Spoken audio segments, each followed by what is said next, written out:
Sejarah terjadinya Perang Dunia Kedua. Perang Dunia Kedua mengakibatkan kematian sekitar 55 juta orang di seluruh dunia. Perang ini adalah konflik terbesar dan paling destruktif sepanjang sejarah.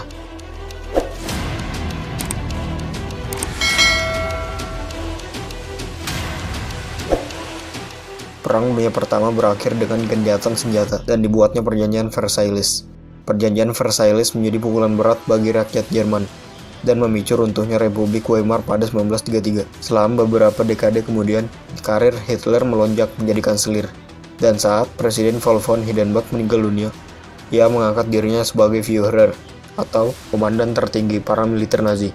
Saat berkuasa, Hitler mengecam Perjanjian Versailles, menyebutnya tidak adil. Ob du glaubst, dass ich fleißig gewesen bin, dass ich gearbeitet habe, dass ich mich in diesen Jahren für dich... Saat berakhirnya Perang Dunia Pertama, kedua pihak sepakat mengakhiri Perang Dunia Pertama dengan gencatan senjata. Artinya adalah perang berakhir tanpa ada negara yang kalah atau menyerah. Namun, Perjanjian Versailles seolah memberi pukulan telak bagi rakyat Jerman.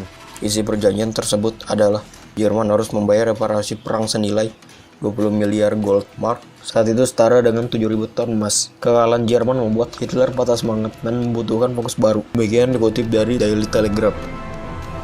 Ich habe nun über 6 Jahre am Aufbau der deutschen Wehrmacht gearbeitet.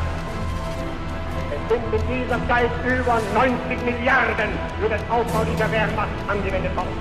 Die heute fest ausgerüstete, die beiden Militäreinheiten des Jahres 1914.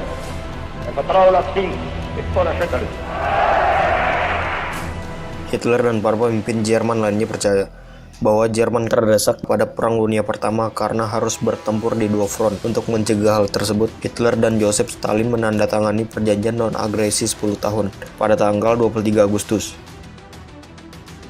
Pada 1 September 1939, Jerman menyerbu Polandia. Saat itulah Perang Dunia Kedua dimulai. Strategi diawali menghancurkan kontrol udara musuh, rel kereta api, jalur komunikasi, dan penjatuhan amunisi. Sekitar 1,5 juta tentara Jerman dikerahkan untuk menginvasi Polandia. Jerman memamerkan strategi tempur modern yang dikenal Blitzkrieg. Strategi ini tidak mengenal pertahanan statis atau benteng seperti di Perang Dunia Pertama. Namun, pertahanan terbaik dalam strategi ini adalah gabungan pasukan yang terus bergerak saat melakukan serangan. Serangan ini membutuhkan mesin-mesin perang yang terus bergerak, pesawat tempur yang menguasai udara, serta pasukan infanteri besar yang terus bermanuver. Serangan semacam ini akan membuat musuh terkejut, kesulitan berkoordinasi sehingga mudah dipojokkan. Inilah yang membuat pasukan Jerman saat itu sukses menggilas Polandia. Hanya dalam tempo 2 hari saja Polandia sudah hancur lebur dan menewaskan sekitar 6 juta warga dan militer Polandia.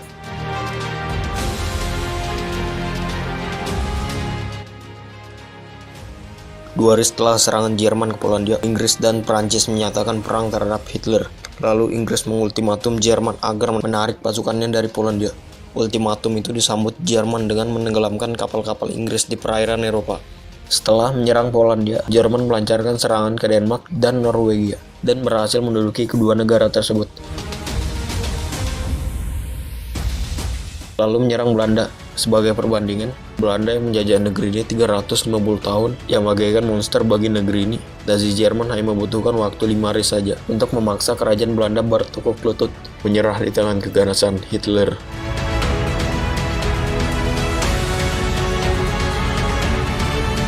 Jerman berhasil menguasai Belanda pada Mei 1940, sehingga Ratu Wilhelmina mengungsi ke Inggris dan terus maju ke Belgia.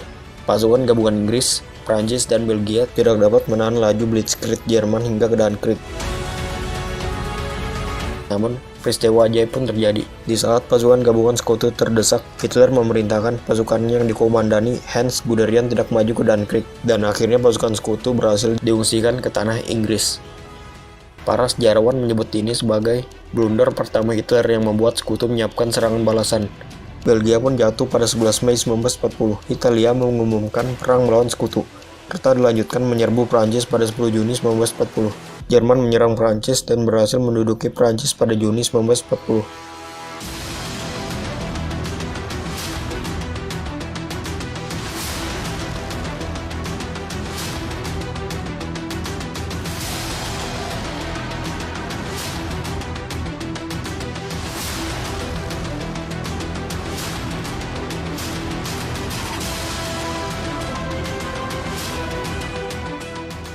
sehingga menyebabkan tentara Prancis di bawah pimpinan Charles de Gaulle mengungsi ke Inggris.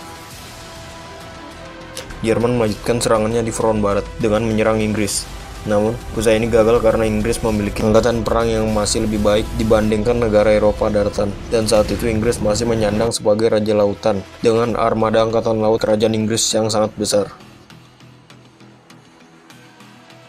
Jerman juga tidak menjadikan Inggris sebagai sasaran utama, dan sebenarnya ingin berdamai dengan Inggris usai peristiwa Dunkirk. Namun, pidato perdamaian Hitler itu ditolak oleh rakyat Inggris, dan Perdana Menteri Inggris Winston Churchill juga tidak berminat. Hal itu dimuat siaran berita BBC Inggris.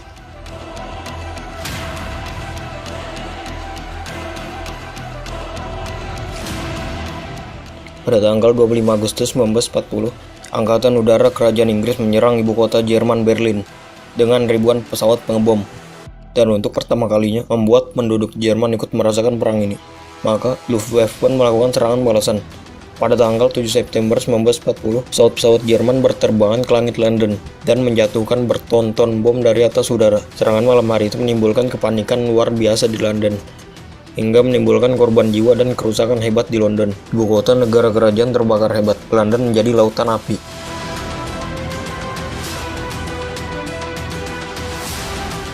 Selama berhari-hari tengah malam selama awal September itu, Luftwaffe menjatuhkan bom-bomnya dari atas kota London. Warga London terpaksa diungsikan. Sebagian lainnya ada pula yang terpaksa bersembunyi di ruang bawah tanah di rumah-rumah mereka. Sebagian warga kota tewas bergelimpangan tertimpa reruntuhan. Sebuah peristiwa yang membuat Perdana Menteri Inggris yang baru menjadi ketar-ketir. Perdana Menteri Inggris Winston Churchill itu segera menghubungi Presiden Amerika Serikat Franklin Delano Roosevelt yang meminta agar Amerika Serikat segera turun tangan dan segera terlibat dalam perang Eropa. Inggris pun dapat bantuan dari Amerika Serikat. Hal ini menyebabkan Jerman, Italia, dan Jepang menandatangani Fakta Pertahanan Militer pada tanggal 27 September 1940. Fakta tersebut berisi kesepakatan untuk saling menolong jika salah satu dari ketiga negara tersebut diserang oleh negara lain.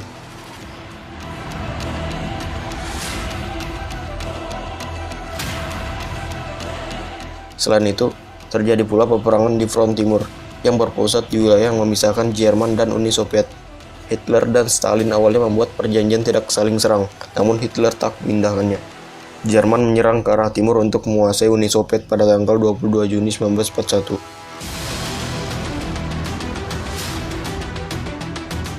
Sementara di Asia Pasifik, Jepang membombardir pangkalan armada angkatan laut Amerika di Pearl Harbor, Hawaii pada tanggal 7 Desember 1941. Serangan itu memaksa Amerika masuk ke dalam Perang Dunia Kedua. Langkah Jerman menginvasi Soviet ini merupakan ambisi pribadi Hitler yang dituangkan ke dalam bukunya itu Mein Kampf pada tahun 1925. Hitler mengatakan secara gamblang bahwa rakyat Jerman butuh tanah, butuh ruang untuk hidup, dan hal itu dapat diraih dengan menguasai tanah-tanah Uni Soviet yang memiliki daratan yang sangat luas dan kekayaan alam termasuk minyak bumi. Hal ini tidak saja menghidupi rakyat Jerman, tapi juga dapat menggerakkan mesin perang Jerman dan tentaranya. Padahal upaya Hitler untuk menginvasi front ke timur ini sudah mendapat banyak tentangan dari para jenderalnya, khususnya di Angkatan Darat, karena di waktu bersamaan Jerman masih menghadapi peperangan di front barat dengan jarak yang terlampau jauh serta waktu pelaksanaan yang kurang tepat untuk menyerbu front timur. Namun atas kekerasan hati Adolf Hitler, operasi ini pun dilaksanakan juga. Hitler mengerahkan kekuatan sebanyak 150 divisi, 139 diantaranya divisi panzer. Jumlah tentara yang dikerahkan mencapai 3 juta manusia dan didukung oleh 3.350 tank, 7.184 artileri, 2.770 unit pesawat, dan 600.000 unit kendaraan. Pengerahan kekuatan ini menjadikan operasi Barbarossa ini sebagai operasi militer yang terbesar di dalam sejarah. Mulai dari molornya waktu operasi dari jadwal yang ditentukan dan terpecahnya konsentrasi peperangan, hingga pengalian tengah yang telah siap merebut kota Moskow. Untuk bergerak ke selatan menjadi masalah itu tersendiri. Hitler membagi pasukan daratnya ke 3 jalur penyerangan. Grup pertama ke utara, dipimpin oleh Jenderal Wilhelm von Leb menuju Leningrad. Grup kedua melalui jalur tengah menuju Smolensk dan Moskow yang dipimpin oleh Jenderal Fedor von Bock, dan grup ketiga ke selatan ke Kiev, Ukraina yang dipimpin Gerd von Rundstedt. Uni Soviet yang saat itu dipimpin oleh Joseph Stalin sebenarnya tengah dalam kondisi yang tidak siap menerima gempuran. Waktu itu beberapa kota Soviet berhasil digulung dengan mudah oleh Jerman. Di front timur, selama musim panas tahun 1942, Jerman dan blok porosnya kembali menyerang Uni Soviet dengan tujuan merebut Stalingrad di Sungai Volga, serta kota baku dan ladang minyak Kaukasus. Serangan Jerman terhenti di dua medan perang tersebut pada akhir musim panas 1942. Pada bulan November, pasukan Soviet melancarkan serangan balasan di Stalingrad, dan pada tanggal 2 Februari 1943, Angkatan Darat ke-6 Jerman menyerah kepada tentara Soviet. Pasukan Jerman melancarkan satu serangan lagi di Kursk pada bulan Juli 1943, yang merupakan pertempuran tank terbesar di dalam sejarah. Tetapi pasukan Soviet berhasil mengkonter serangan itu dan memegang dominasi militer yang harus terus dipertahankan selama masa peperangan.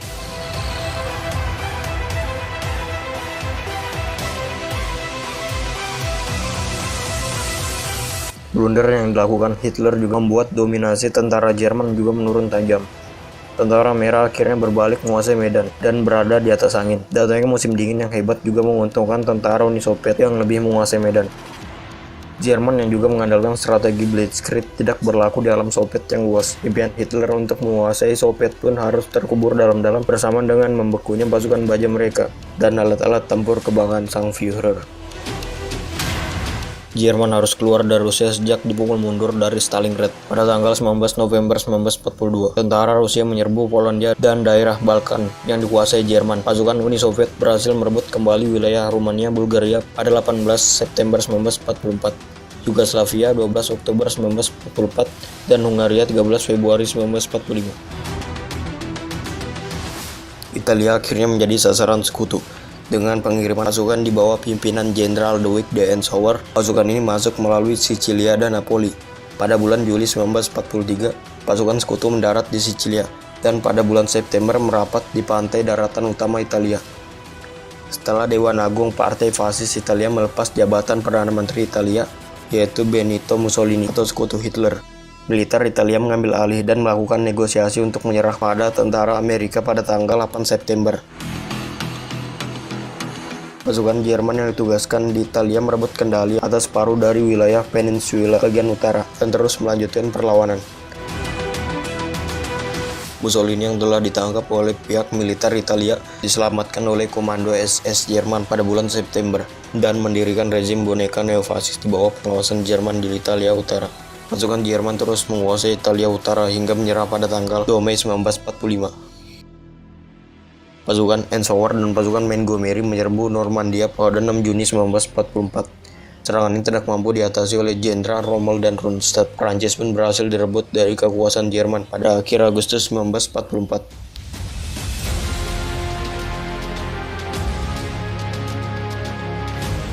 Pada tanggal 11 September 1944, pasukan Amerika pertama menyeberang masuk ke Jerman, sebulan setelah pasukan Soviet melintasi perbatasan timur.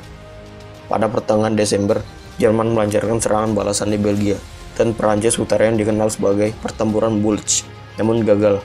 Angkatan Udara Sekutu menyerang pabrik-pabrik industri Nazi, seperti pabrik yang berada di Camp Auschwitz. Sekutu menyerbu Jerman menuju Berlin. Pasukan Soviet mulai membuka serangan pada tanggal 12 Januari 1945 dan membebaskan Polandia Barat sehingga memaksa Hungaria, Sekutu blok poros, menyerah. Pada pertengahan Februari 1945, Sekutu mengebom kota Dresden di Jerman. Pasukan Amerika menyeberangi Sungai Rhine pada tanggal 7 Maret 1945. Serangan terakhir Soviet pada tanggal 16 April memungkinkan pasukan Soviet mengepung ibu kota Jerman, Berlin.